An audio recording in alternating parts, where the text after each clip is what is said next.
Om Namo Bhagavate Vasudevaya.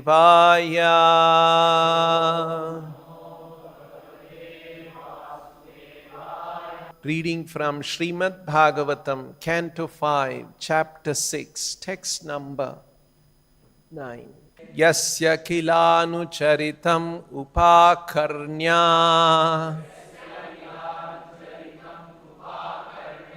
konka venka kutakanam rajarhan namopashikshya.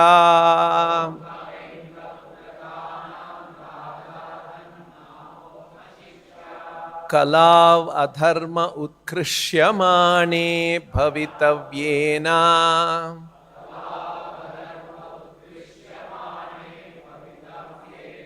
vimohitah swadharma patham akuto bhayam apahaya.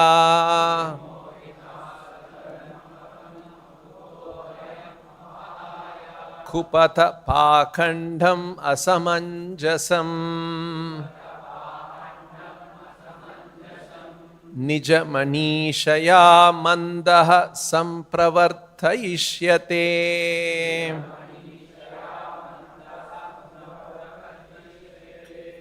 Translation and purport by His Divine Grace A.C. Bhaktivedanta Swami Srila Prabhupada. Shukadev Goswami continued speaking to Maharaj Parikshit. My dear king, the king of Konka, Venka and Kutaka, whose name was Arhat, heard of the activities of Rishabhadeva and imitating Rishabhadeva's principles, introduced a new system of religion. Taking advantage of Kali Yuga, the age of sinful activity, King Arhat, being bewildered, gave up the Vedic principles which are free from risk and concocted a new system of religion opposed to the Vedas. That was the beginning of the Jain Dharma. Many other so-called religions followed this atheistic system. Purport by Srila Prabhupada. When Lord Sri Krishna was present on this planet, a person named Paundraka imitated the four-handed Narayana and declared himself the Supreme Personality of Godhead. He desired to compete with Krishna. Similarly, during the time of Lord Rishabhadeva, the king of Konka and Venka acted like a paramahamsa and imitated Lord Rishabhadeva. He introduced a system of religion and took advantage of the fallen condition of the people in this age of Kali. It is said in Vedic literatures that people in this age will be more inclined to accept anyone as the Supreme Lord and accept any religious system opposed to Vedic principles.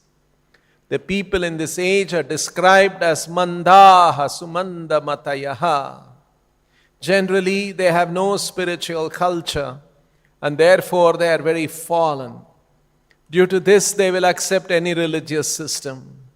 Due to their misfortune, they forget the Vedic principles.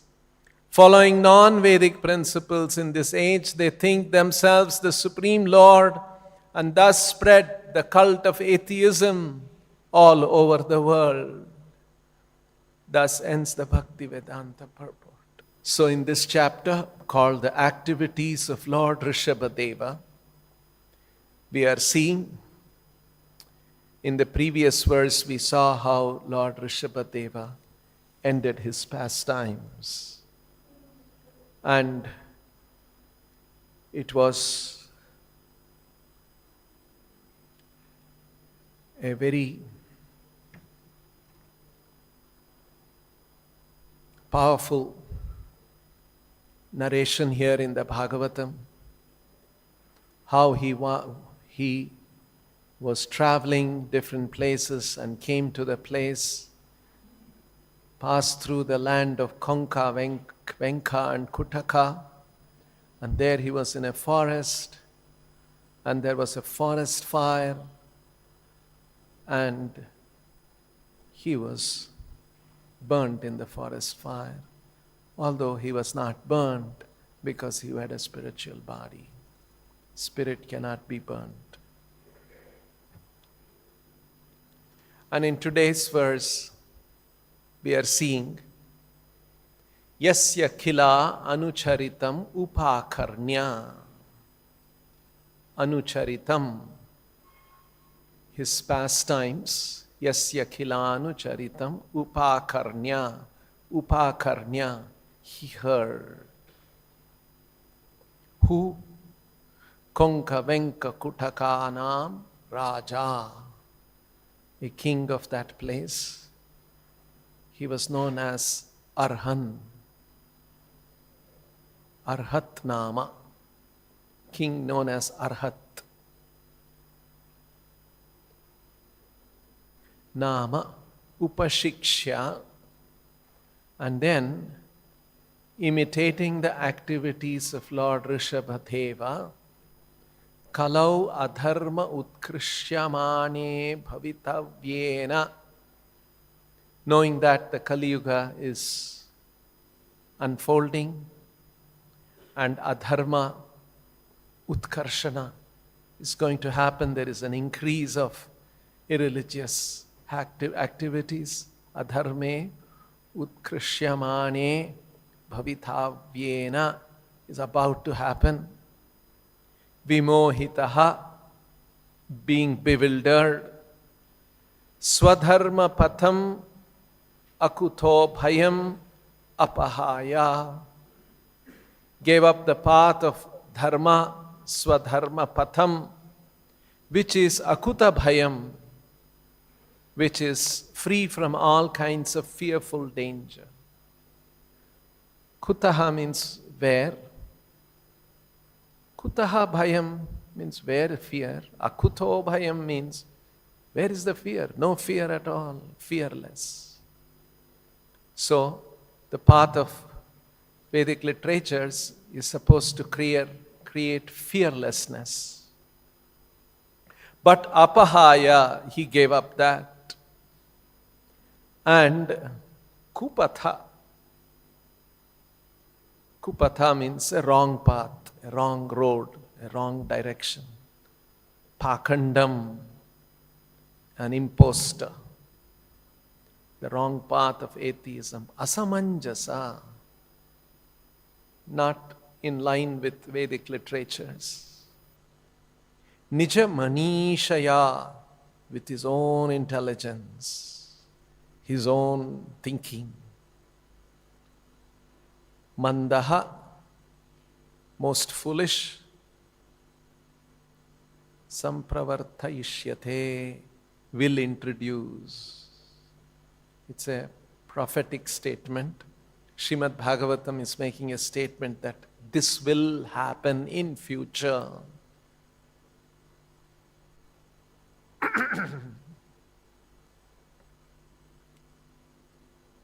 So this is the verse that we are reading today about what happened soon after Rishabhadeva, or maybe some years after Rishabhadeva. The king of that place where he passed away, he imitated him. You see, in the purport, Prabhupada begins by saying, when Lord Sri Krishna was present on this planet, a person named Paundraka imitated the four-handed Narayana and declared himself the Supreme Personality of Godhead. So he was an impostor. Paundraka was an impostor, imitating Krishna. In the same way, Arhat Nama Rajan, so a king by name Arhat, he also imitated Rishabhadeva.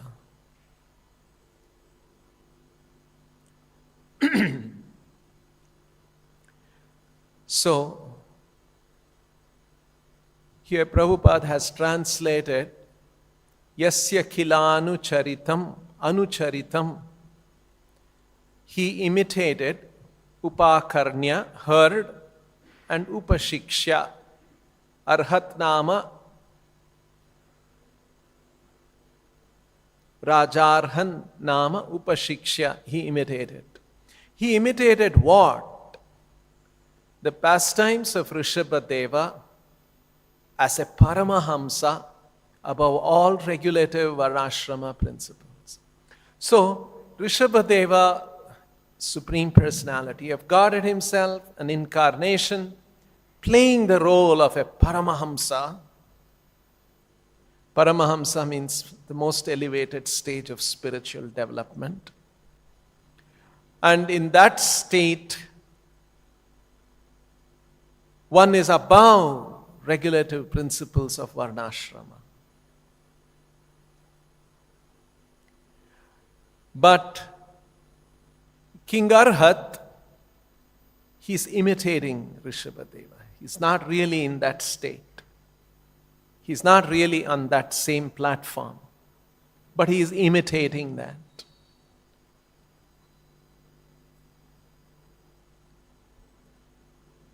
And especially imitating his Paramahamsa pastime.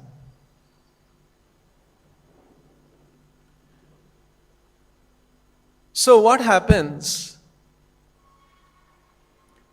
There are various regulative principles mentioned in the Vedic literature, so that a person who follows that, a conditioned soul who follows that, will elevate his consciousness to a certain level, and in that level of elevated consciousness, he begins to continue his spiritual activities, and at that stage, one is not obliged to follow some of the earlier principles that he was following. So this is a fact. Krishna refers to this in the Bhagavad Gita. We will see this. In the second chapter, text 52, Krishna says, Yadha te moha kalilam buddhir vyatitharishyati tada gantasi nirvedam shrotavyasya shrutasya cha. Yada means when. When it has happened. What has happened? Moha kalilam buddhir vyatitharishyati. Buddhihi moha kalilam vyatitharishyati. Kalila means a forest.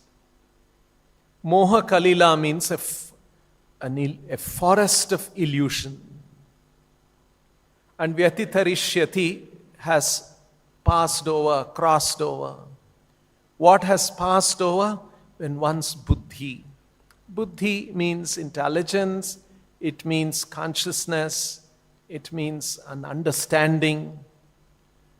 So, Yadate moha khalilam buddhir vyatitharishyati.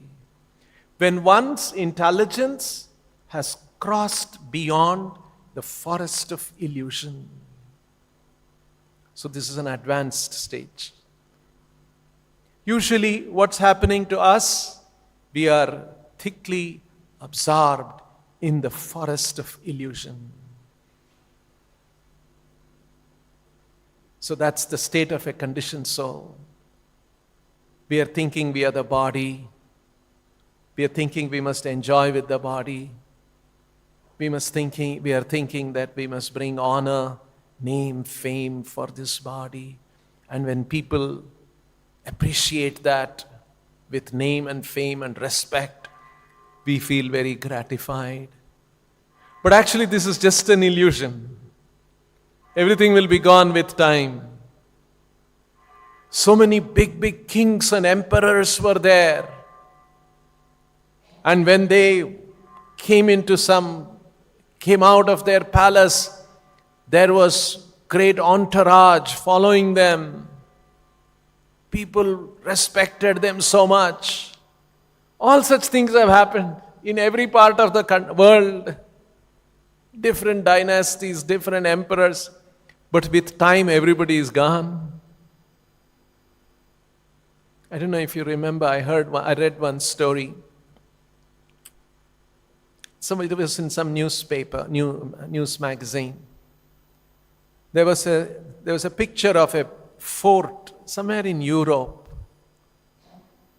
And it said that how the fort was built, so many, 20 feet or 30 feet thick wall, stone wall.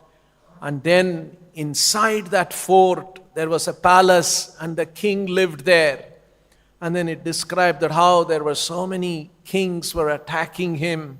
And so he built this palace so that he could be safe. And then it described that this was so many hundreds of years ago, and now that palace has been converted into a hotel, and so on, so on. So, the king built that palace inside a 20 feet thick wall so that he can be safe. But is he really safe? He should be still living then if it is so safe. No. Kala is such that 20 feet, 100 feet wall you build also, it will come and life will be gone.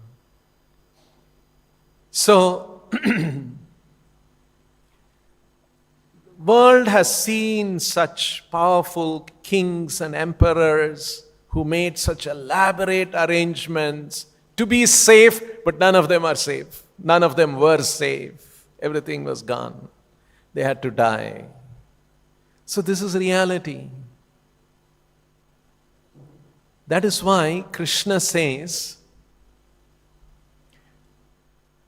when someone is able to appreciate the temporary nature of this world, that person is considered an intelligent person. Remember how we all came in touch with Krishna consciousness? What struck us was this aspect, isn't it? How Srila Prabhupada telling us this. Everything will be gone. The temporary feature of this material world, if someone is able to appreciate that, that's the beginning of opening up of the intelligence, spiritual intelligence. Yes, everything will be gone. What am I running after? What am I holding on to? That is why Krishna says, Ehi samsparshaja bhoga dukkha yonaya yevate adyantavanta kaunteya nateshu ramate buddha. Buddha, they understand adyantavanta kaunteya. It has a beginning and has an end. Adyantavanta kaunteya nateshu ramate buddha. Hence, the Buddha, the wise person, do not delight in them. Nateshu ramate, na ramate. That does not excite them. That does not delight them. You see? So, people who are in Moha Kalilam, they identify with the body and they make various plans and arrangements for gratifying their senses, gratifying themselves. So, yadate moha kalilam buddhir vyatitharishyati, when the intelligence has passed out of this dense forest of illusion, which is very difficult, not easy for the intelligence to come out of this forest of illusion. We get stuck in different ways. We get stuck in this forest of illusion. That's why it's called forest. You try to escape in a forest. You run here, there. You'll never know where to escape. You'll still be in the forest. Very difficult to get out of the forest. Because there are no signage, there is no pathway, there is no road. You don't know where to go. That's the way material world entangles us. Somebody becomes a rich man, somebody becomes a very smart person, somebody becomes a famous person, and the circumstances in his life will be such that it continues to reinforce that illusion for him. And so they remain in that illusion.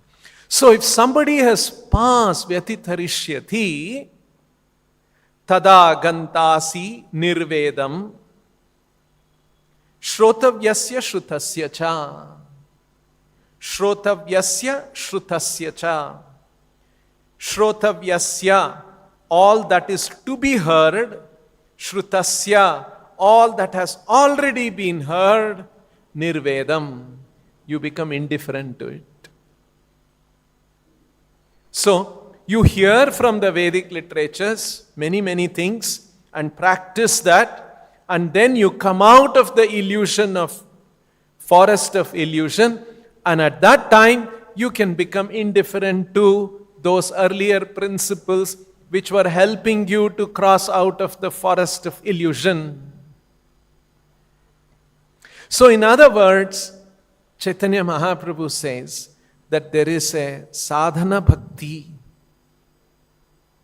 And when one practices that sadhana bhakti very strictly, then anartha nivrutti happens, and then one comes to a stage of spontaneous attraction to Krishna. And at that stage, so there are many dharmic principles by following which gradually one comes to this. And then if one is situated in spontaneous attraction to Krishna, some of the preliminary principles of dharma, even if one violates, if one does not follow, it does not matter. So, this is the principle. Shrotavyasya shrutasya cha nirvedam gantasi. You become indifferent to it. So, translation. When your intelligence has passed out of the dense forest of delusion, you shall become indifferent to all that has been heard and all that is to be heard. You see, this is text number 52, Bhagavad Gita, second chapter. 52. It ends at 70 to 20 more verses, towards the end of the second chapter. Here, Krishna is actually describing a very advanced stage. Moha kalilam vyatitarishyati. And so, in this context, Prabhupada explains in the purport an example of a devotee in the Gaudiya Vaishnava Sampradaya who practiced this, who was out of the dense forest of illusion, a great acharya, and that is Madhavendra Puri. So Prabhupada writes, Sri Madhavendra Puri, a great devotee and acharya in the line of devotees, says, Sandhya vandanam bhadramastu bhavato bho snanatubhyam namo. Sandhya vandanam bhadramastu. This is Madhavendra Puri's statement. Sandhya vandanam, that you do 3 times Sandhya vandanam, bhadramastu. May you be all right. Maybe my all glories to you. Bhavato bho snanatubhyam namo. Bathing so many times a day, I offer my obeisance to you. Bho devaha pitarascha tarpana vidho. All the tarpana, recently we had Mahalaya Amavasya, right? People were doing tarpana for the forefathers. And so even he's saying goodbye to all the tarpana processes. Naham kshamaha kshamyatam. Please excuse me, I am not able to do any of those things. Yatra kvapi nishadhya yadava kulottamasya kamsadvishaha smaram smaram agam harami tadalam manye kim anyena me. Madhavendra Puri is making this statement. Now I am able to constantly remember Krishna, and by simply remembering him, all my agam harami, all my sins I am able to vanquish. I think I don't need anything else. So in other words, when one has come to the level of spontaneous devotion to Krishna. So I'll read the translation by Prabhupada. O Lord, in my prayers 3 times a day, all glory to you. Bathing, I offer my obeisances unto you. O demigods, O forefathers, please excuse me for my inability to offer you my respects. Now wherever I sit, I can remember the great descendant of Yadu dynasty, Krishna, the enemy of Kamsa, and thereby I can free myself from all sinful bondage I think this is sufficient for me. So this is an example Prabhupada is giving, that how an acharya passes through those preliminary stages and then becomes spontaneously situated in Krishna, in devotion to Krishna. And at that stage, some of the Sandhya Vandanam, Tarpanam, Pitaro Tarpanam, all those kind of duties one may set aside. Because wherever I see, I am remembering Krishna. One is spontaneously situated in Krishna, remembrance of Krishna. So this is the stage that's called paramahamsa. And in the paramahamsa stage, you are transcendental to some of the varnashrama practices. That's what Rishabhadeva had said. So there is a stage when one can go beyond those preliminary practices, because one has become situated spontaneously in Krishna Bhakti. But those principles should not be given up prematurely. So here was a situation, Rishabhadeva genuinely in that situation, but this king Arhat, imitating him, he gave up. And once somebody gives up the regulative principles, and then all kinds of illusion will come back and one will be caught in the material world. That is why Kalau adharma utkrishyamane bhavitavyena vimohitaha, that king became bewildered. Swadharma patam akutho bhayam. The path of spirituality given in the Vedic principles can create fearlessness. So how does the path of Vedic literatures create fearlessness? Because, you see, fear comes because of the distinction of the spirit, soul and matter. Two things are existing here. And we are identifying ourselves with matter. And matter is destructible. That's the nature of matter. It gets destroyed with time. And so, when we identify ourselves with the body, and the body is going to be destroyed by various kinds of forces, could be disease, could be fire, could be accident, various things, then there is fear. So, Krishna's recommendation is Niryogakshema Atmavan. Atmavan means be situated in the self, be situated in the spirit self, spiritual self. So our self is not the material self, although we think we are the material self, my body.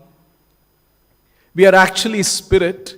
So when one is situated in spirit, Atmavan, Nirdvandvo Nitya Sattvasto Niryoga Kshema Atmavan, then you don't have to run after yoga and kshema. Oh, my safety, my security.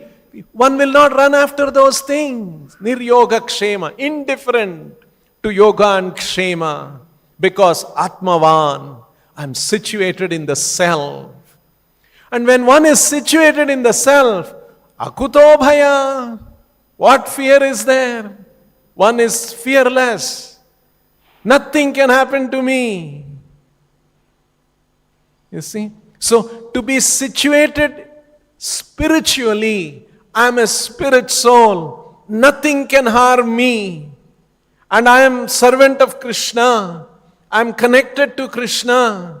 I will always be in touch with Krishna through my devotional activities. So nothing can harm me. This confidence, this understanding, that realization gives an elevated soul fearlessness. That is the path of fearlessness the Vedic literatures are offering. Swadharma patham akuto bhayam. It gives fearlessness, but apahaya. This King Arhat gave up that. So, the important principle here is Chaitanya Mahaprabhu taught this, that the spiritual evolution, you see, there are two paths that are mentioned. In the Bhagavad Gita, Krishna keeps referring to both the paths. One path is the gradual Varnashrama development path. It takes many, many lifetimes. There is one more path of directly surrendering to Krishna. That is the path of Krishna consciousness, which Prabhupada has taught, and he has made an institution for practicing the second path, not the first path. So, Chaitanya Mahaprabhu, who was emphasizing the second path of devotional service, he says that we should practice where there is a sadhana bhakti, but then at one stage, sadhana bhakti, due to when we are purified, we come to the stage of raganuga bhakti. Raganuga bhakti means one is spontaneously attracted. These are beautiful words that Prabhupada used to describe. Spontaneous. Spontaneous means you don't need any nudging. You don't need anything to trigger you. You are attracted to Krishna. Just like water flows from the higher level to a lower level, spontaneously. That's why you open the tap, water comes, isn't it?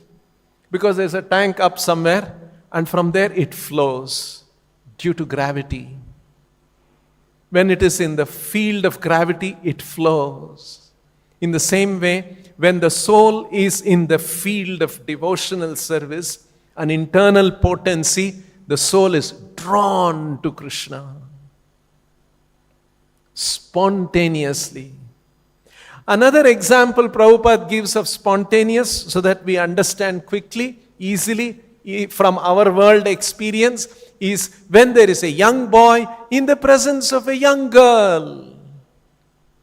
Spontaneously he is attracted to her, isn't it? Somebody does not have to tell him, you see, you're a young man, look, she's a young girl, she's near you, you should develop some attraction for her. Don't have to tell him anything. It is automatic. It is spontaneous. In the same way, the spirit soul can come to a stage when the soul is spontaneously attracted to Krishna without any nudging, without any principles, naturally attracted. You see? Otherwise, religiosity is practiced in a strict, in a ritualistic way. Chaitanya Mahaprabhu's great contribution is that beyond the ritualistic practice, when one is purified, he will feel that attraction to Krishna. This is a great contribution. I'll give one example. When I was young, I think I've told this story in some places. When I was young, maybe I was in 7th standard or so, 6th standard, 7th standard, as I recollect. So, you know how in our Hindu families, homes, our father, mother teaches something and we do. So I was, as a young child, I was reading, we read that Nama Ramayana. It takes about 15-20 minutes. So every evening I used to read that in front of the puja room. My mother had told me I would read. And it will take 15-20 minutes, and then you're turning the pages and then waiting when it will get over. That's how it is, right? Mother has told to read. So some days I recollect, we had a plan that evening we would go to a cinema. We were going to a cinema. So if you go to a cinema in the evening, and by the time you come back home, it will be 9 o'clock, 9:30, And at that time, you have to read. Before you sleep, before dinner, you have to read. No? So my mother used to say, no, you read. Before we go to the cinema itself, you finish the reading. So 5:30, 6 o'clock itself, I would read. So when I'm reading 5-6 pages, and others are all getting ready, I know my other family members, they're getting ready, dressing up, getting ready and to go to the cinema. Although I am reading, my mind is there. Oh, when will it get over? Because my attraction is actually to the cinema. This is only as a ritual I am doing it. That's how we all have done rituals, isn't it? We do the rituals because of some obligation, social, religious obligation. But our attraction is somewhere else. Now Chaitanya Mahaprabhu says, we can come to a certain stage of purification when all other attraction ceases and our attraction to Krishna alone is spontaneously there. So a soul can develop to that stage. It's not that all our life we only have to be doing ritualistic religion. You know, if you think that, religion means, spirituality means only you have to go on following rituals and whole life I'll be doing only the rituals. It's a little uninspiring, isn't it? No. Chaitanya Mahaprabhu says by doing that, you get purified. Anartha nivrutti syat tatho nishtaha tata ruchihi. You become fixed and you develop ruchi. You will be blessed with ruchi. And when we have ruchi, you are spontaneously attracted to Krishna. And many more stages of development happens. So, this is actually the path. But not knowing all these things, this king rejected all those principles and imitated Rishabhadeva, who was actually on that spiritual platform. So Krishna, when he is saying yadate moha kalilam buddhir vyatitarishyati, when the buddhi is moha kalilam vyatitarishyati, shrotavyasya shrutasya cha nirvedam gantasi, we can become indifferent. Not otherwise. In fact, because Krishna described this high level of stage of spiritual advancement, soon after this, 2-3 verses after this, Arjuna asked the question, Sthita pragnasya ka bhasha samadhistasya keshava. What are the qualities of a person who is in that stage? You see, so it's, in other words, it's a very elevated stage that Krishna is talking about. That was the stage Rishabhadeva was teaching by his example. But this king, not understanding all that, he imitated him. And in this way, and nija manishaya, he concocted a system of religion. And why all this is happening? Kalau adharma utkrishyamane. In Kali Yuga, this is what happens. That is why, to come to the right path of understanding, very, very difficult. What is the right path of spiritual progress is very difficult. As it is described in the Mahabharata, Prabhupada quoted this, Tarko apratishtaha shrutayo vibhinnaha. If you use logic, it is inconclusive. Tarka apratishtaha shrutayo vibhinnaha. Shruti, Vedic literatures are so many varied. Nasav rishir yasya matam na binnam. You try to follow different rishis. Different rishis have different opinions. So how do we know what is the true path of religion? The answer is dharmasya tattvam nihitam guhaya. Such a beautiful answer this is. The true path of religion is hidden in the heart of a self-realized soul. You see? This is the way. Nihitam guhaya. It is hidden in the heart of a self-realized soul. Mahajana yena gataha sapantaha.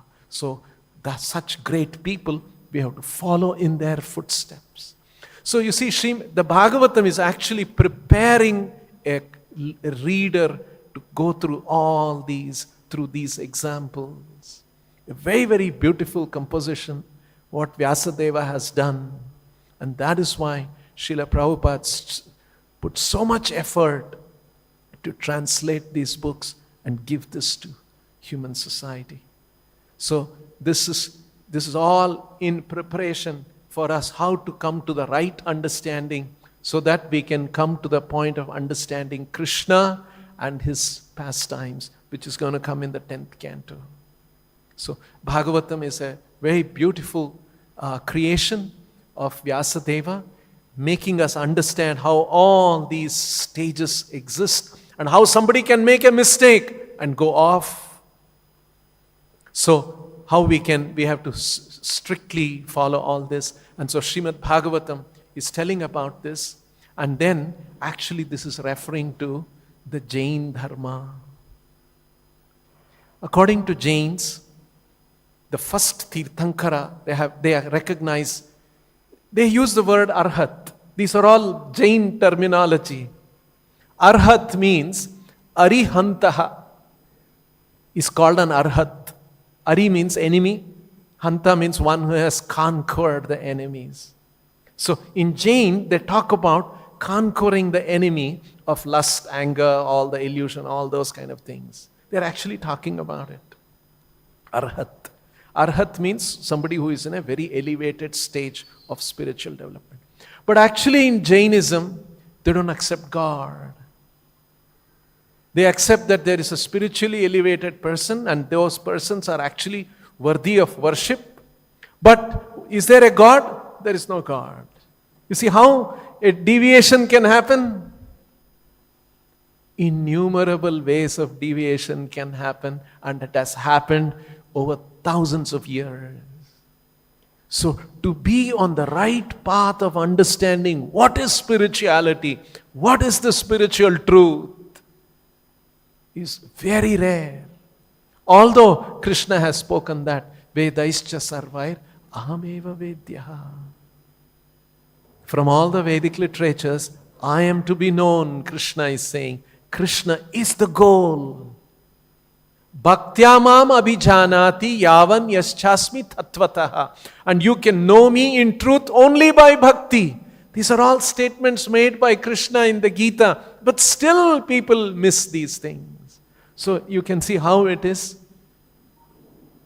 So we are all very fortunate. We have come to this right path and right understanding by the efforts of Srila Prabhupada and our predecessor Acharyas. It's not a small thing. Like they say in English, trying to search a needle in a haystack. You see, in our Goshala, we have big haystacks. Sometimes, so much hay would have come. And then if I tell you, please, one needle, I lost it yesterday. Can you please search that needle and pull that out in the haystack? How difficult it is. In the same way, in this world, in this modern world, when there are so many ideologies going around, how to come to the right path? Maybe it's easy to find a needle in a haystack. To come to the right path in the midst of all these ideologies and philosophies and religions, it's impossible practically. So that is what we have come to. We must recognize that. This is what Srila Prabhupada is offering. Who is Krishna, that elevated person, the most Purushottama. Yomam evam asammudo janati Purushottama. Sasarva vid bhajate mam. See, this is what Krishna is saying. I was explaining this to somebody recently. The person was a very intelligent person. He heard this verse and he said, oh, this looks like this is the most important verse. You see? He is Krishna, one who understands, Janati Purushottamam, without any illusion. He sarvavit bhajate mam. He is the knower of everything and he worships me. Yo mam evam asammudo janati purushottamam sasarvavid bhajate mam. He is the knower of everything. You see? So this is a very, very special thing that Srila Prabhupada has taught, what Chaitanya Mahaprabhu has taught. This is what Chaitanya Mahaprabhu was explaining over 2 months, sitting on the banks of Ganga to Sanatan Goswami, telling him to write books. And later he met Rupa Goswami, sitting on the banks of Prayag, the Triveni, telling him more about devotional rasas and telling him also to write books. So these Goswamis, they wrote books and they developed the foundation of Krishna consciousness. And taking all of that, Srila Prabhupada has written in simple English for all over people all over the world to benefit from. It's simply unthinkable, isn't it? Such a thing has happened. But it is a fact, it has happened. Srila Prabhupada made this happen. So we should constantly remember this great blessing that has come to us somehow. Not that we were very qualified. We understood all philosophy and we understood this is kupataha. Here it is a kupatha. Kupatha means wrong path. We understood we read all the paths in the world and we understood this is the right path and we came. None of us have done that. Somehow we came and we got attracted to different aspects of Krishna consciousness by Srila Prabhupada's mercy. Prabhupada has made this whole thing very attractive. So we should always remember this and practice it very seriously. Stop here. Granthraj Srimad Bhagavatam ki, Srila Prabhupada ki.